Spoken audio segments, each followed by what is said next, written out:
পাট জাগ দেয়ায় দূষিত হচ্ছে নড়াইলের চিত্রা নবগঙ্গা নদীর পানি। দূষণের কবলে বিলুপ্ত হয়ে গেছে নদীর বিভিন্ন প্রজাতির দেশীয় মাছ, হুমকির মুখে জীববৈচিত্র্য।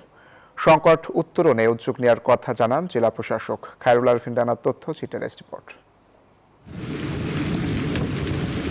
এভাবেই নির্দ্বিধায় নদীতে ফেলা হচ্ছে পাট, চলছে পচন প্রক্রিয়া।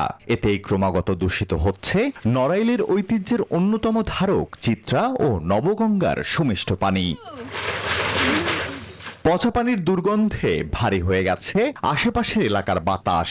নদীর স্বচ্ছ জলরাশি এখন কালো বর্ণ ধারণ করেছে। বছরের পর বছর দূষণের এই ধারা অব্যাহত থাকায় বিলীন হয়ে গেছে অসংখ্য প্রজাতির দেশীয় মাছ। মারাত্মক হুমকির মুখে জীববৈচিত্র্য।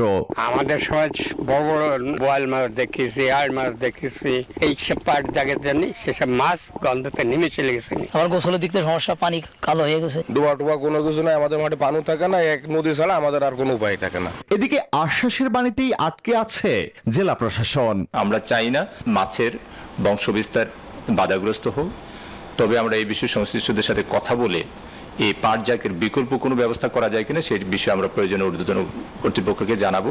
বিল সংলগ্ন ডোবা নালা, হাওর বাওর পুনরুদ্ধার করে পাট পচানোর বিকল্প পানির উৎস সৃষ্টির মাধ্যমে নদী দূষণ রোধ সম্ভব বলে অভিমত সচেতন মহলের। Desk report, news 24।